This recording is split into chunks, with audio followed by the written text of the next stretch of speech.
Alas 6:47 makaron itagahon daton niya oras. Ag mga kasimanoa, may aton kikara makaron nga bisita. Iya mismo nag-agto sa ating kara studio. Actually kahapon nakapamasya ro ani galira mo. Iya no. Daya karon nga si Reverend Carlos Borja itadaya karon nga International Pure Bhakti Yoga Society of the Philippines. Ag kung sa sindon haya. Iya mo makaron no. Ag pakita lang mo sir Tel ita headset siguro kay kasimanong ninya. Oh, kay kasimanong ninya oh. Para may oh. Ay, okay. Naitawi mo kung gamay ang kitchen sa imong ano lang. Hindi ka na lang, oh. Naka-record na po yan. Oh. Okay, sige. Nandito ngayon sa studio mismo, pumunta dito si Reverend Carlos Borja ng International Pure Bhakti Yoga Society of the Philippines. Dito kasi may mga ilang activities po siya dito sa bayan ng Karibo. Isa na yata yung parang may feeding program kayo sir, no? Yes, marami kaming project Oo. dito sa buong Pilipinas. Actually, I'm a traveler monk sa buong Pilipinas. At nagta-travel din ako from Asian countries like Malaysia, Thailand, Indonesia, Hong Kong, China, and India. Okay. Sir, sino talaga siya, si Reverend Carlos Borja? Palaman ng taga-Kalibo. Si Reverend Carlos Borja, isang monghe. Kasi ang monghe, dalawang klase. Ang tinatawag na aktibo at saka active. Aktibo at saka inactive. So, ang mga aktibong monghe, sila po yung lumalabas. Kasi karamihan sa tao, pag sinabing monghe, nakakulong. Katulad ng mga taga-trapis, sila ay nakakulong sila doon, hindi sila lumalabas. Pero kami mga munghe, lumalabas kami kasi aktibo kami. So, ang ginagawa namin, nagta-travel kami, nagmi-mission kami sa buong Pilipinas. Sa pamamagitan ng pagmi-mission namin, marami kaming minimit na tao at binibigyan ng mataas na kaalaman tungkol sa spiritual na buhay. Okay, sir. Kasi yung pagkakaalam ko sa mga monk, no? Monk kasi sabi ko baka sa Hinduism na religion, pero dalawang klase pala itong monghe, no? Mayroong nasa loob lang ng templo, yung sa temple lang talaga. Saka kayo lumalabas kayo. Sa church, yes. Pero ano yung ba yung religion na Actually, itong organization na ito is not a religion. okay. Kasi pag sinabi mong religion, iba-iba kasi ang ating pananaw sa religion. Yung iglesia ka, Muslim ka, Katoliko ka, lahat ng klaseng mga religion, yun ang tawag doon. Ito ay tinatawag na universal. Sa terminology, ang tawag dito ay Sanatan Dharma. Sanatan Dharma means eternal duty of every one of us to serve God. Kaya nga, ang aming organization ay universal. Naniniwala kami na iisa lang ang Diyos, ang araw ninyo at saka ang buwan ko pareho lang. Iisa lang ang Diyos. Iba-iba lang ang pananaw or paniniwala. Katulad ng iglesia, bawal daw ang dugo. Diba? Pero kumakain pa rin sila ng karne, isda, itlog, baboy, manok. Katulad naman ng Muslim, bawal daw ang baboy. Pero kumakain pa rin sila ng manok, baka, isda, at saka mga seafood. Katulad ng Sabadista, bawal daw ang karne, pero sa yung mga reform nila, hindi na talaga kumakain. Hindi kami talaga kumakain ng karne, isda, itlog, baboy, manok.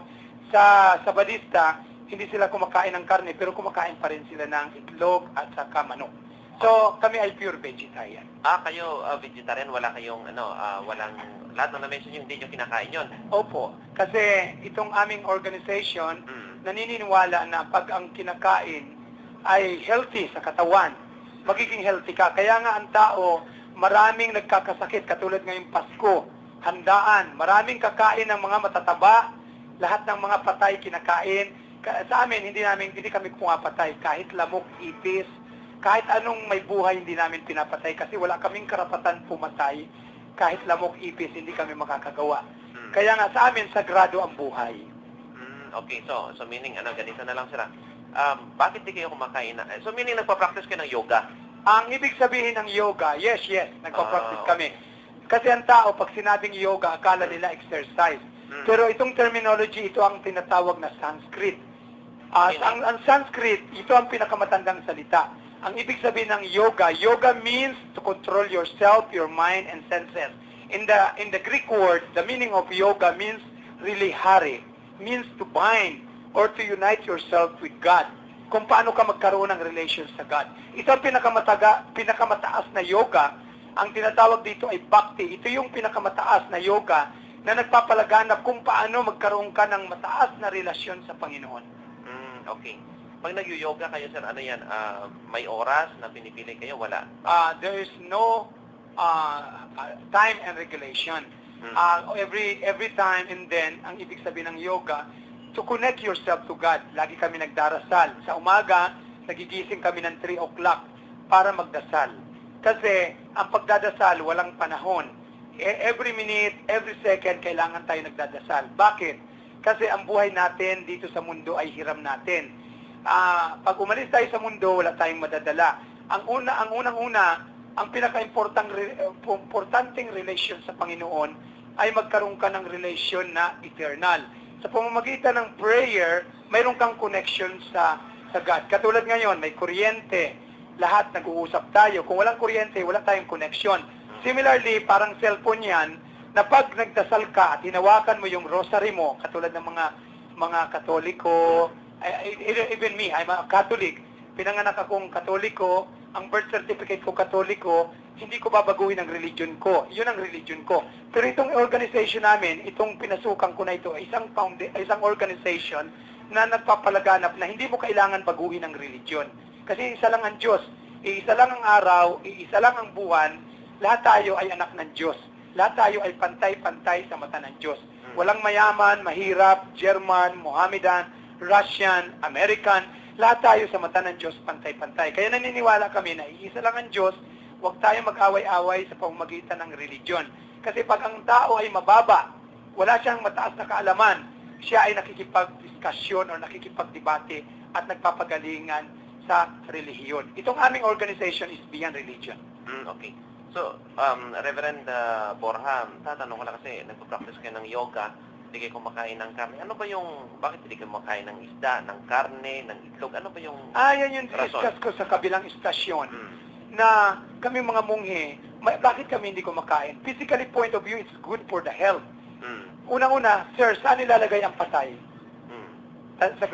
Tanungin kita, saan nilalagay ang patay? Anong klaseng patay tao? Hindi, lahat ng klaseng patay. Hindi sa lupa, siyempre. Tapos sa sementeryo.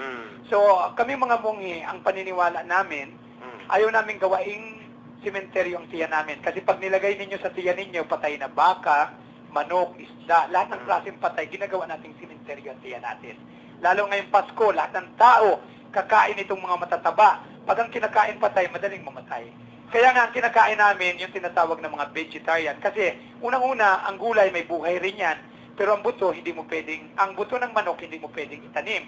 Pero ang buto ng beans, kalabasa, kamatis, lahat ng may buto, pwede mong itanim. At rumarami pa yan. At ang mga vegetarian, maganda ito sa katawan. Kahapon ang galing ako dyan, mayroong mga nagtitinda dyan ng vegetarian, yung mga sabadista, nagbibenta sila ng iba-ibang klaseng mga veggie meat.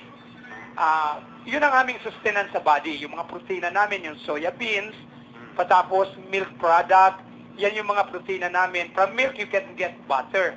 From butter, you get cheese and yogurt.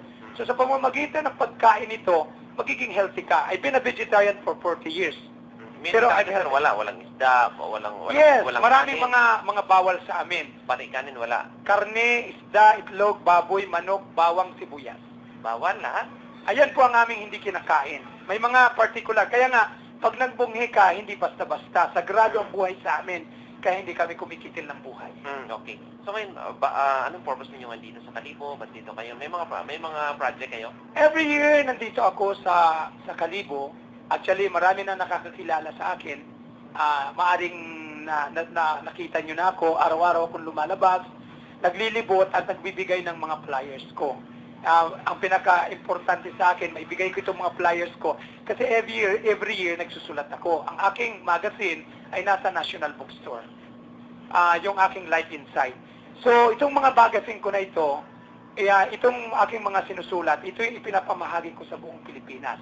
Ang pinaka-famous na sinulat ko yung tinatawag na 7 Rules to be Happy. Sa inyo, kayo po yung author ng... Opo, ako po ang sumulat niyan. Na-inspired ako kasi karamihan sa tao, hindi sila nagiging masaya. Kaya nga, sumulat ako, yun ang aking protocol na ang sinusulat ko para ang lahat ng tao maging maligaya. Binibigyan ko sila ng pananaw kung paano maging maligaya. Maging maligaya ang lahat ng tao. Kaya nga na-discuss ko yan and very famous and most of the people even pinapaulit-ulit sa kakabilang istasyon yung number 1, never hate. Oh, never hate. Sige, ito muna ang pag-usapan natin. Never hate. Number 1. Sige, sir. Okay. Opo. Bakit never hate? Ang tao, maski sa ating tinatawag na capital sin, ang tao hindi makakapunta sa Panginoon kung hindi nila maalis itong mga bagay na ito. Ang never hate, kailangan ng tao laging hindi nagagalit. Natural sa tao, kasi tao lang tayo nagagalit, pero kailangan tayo magpatawad. Kasi yung galit natin, yun ang ikinakamatay ng isang tao. Marami dyan ang naatake sa puso. Di ba, diniscuss ko na ang katulad ni Fernando Fu Jr., very famous actor. Isang araw, nagsumali sa eleksyon, natulog, kumain ng karne, pagkatapos na konsumi kasi natalo daw sa eleksyon, hanggang sa hindi na siya nagising kasi naputulan ng ugat sa ulo, naatake sa puso kasi kain ng patay. Pag ang kinakain ng patay, madaling mamatay. Kaya bakit ko sinasabing patay? Kasi lahat ng may buhay, pag kinain mo, hindi maganda sa katawan yan. Lalo na itong baka. Ang baka, wala ka namang makukuhang sustansya. Mas marami ka pang makukuhang sustansya na protina sa soya beans. Mga ilang beses na protina.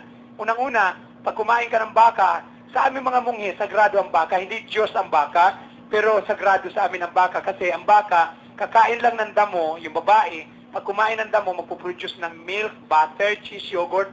Tayo nga kumain ng damo, hindi tayo pwede makagawa ng gatas.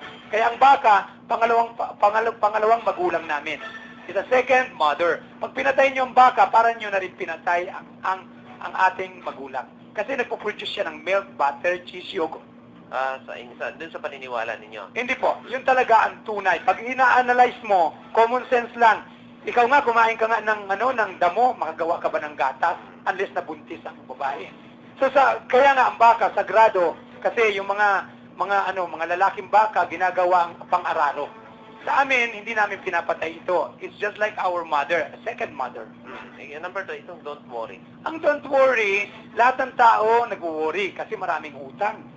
Kaya nga nagkakaroon ng worry ang tao kasi maraming utang, lalo na yung mga ibang tao. Maraming utang. Kung walang utang sa Bombay, kahit kanino nangungutang. Pag wala ng pambayad, hindi makatulog sa gabi. Okay, sige. Number 3, itong live simply. Kailangan mabuhay tayo ng simple. Kaya nga ang tao nagiging unhappy kasi hindi sila simpleng mabuhay. Kung mayroon na, kailangan magkaroon pa. Ang mayaman, kailangan maging mayaman. Kaya ang mahirap, kailangan maging mahirap. Kaya pag hindi natupad yung kanilang mga ginugusto, nagiging unhappy sila. Okay, so number 4, expect little. Yes, masatisfied ang tao sa lahat ng bagay. Kung anong binigay ng Panginoon, kailangan masatisfied tayo. Yun ang tinatawag na expect little. Itong give a lot. Paano? Ay, Naisip ko nga eh. Yes. Katulad na may nagtanong sa akin, naniniwala ba kayo sa Pasko? Araw-araw ay Pasko. Sabi nila, kayo tulad ako, lumalakad ako dyan, nangihingi ako ng tulong para sa misyon. Yung mga taong walang pera, kailangan ibigay ninyo ang buhay ninyo sa Diyos. Yun ang tinatawag na gipalat. Kasi pag nagbigay ka, mas maraming blessing ang darating sa'yo. Yun ang hindi alam ng tao na, pakala nila pag nagbigay sila, naiisahan sila. Hindi pala alam nila na pag nagbigay kayo, lahat ng mga blessing dumarating sa buhay nyo. Isang araw may nagbigay sa akin ng 5 pesos. Sabi niya, Reverend, patamain mo ako ng loto. Sabi ko, huwag ka magloto. Kasi masama yan, sugal yan. Sige na, Reverend, pag sumama ako, hanapin kita kahit saan ka. Ay, pagbalik ko doon sa Manila, pumunta ako doon sa kasi siya, kaming mga monk, nagkakalbo, siya naggugupit sa akin. Wala na doon. Sabi, wala na po dito yung may-ari. Dito pinagbili na. Nanalo ng 15 million sa loto. Ngayon, mga 7 years na, hinihintay ko, hindi pa rin ako hinanap.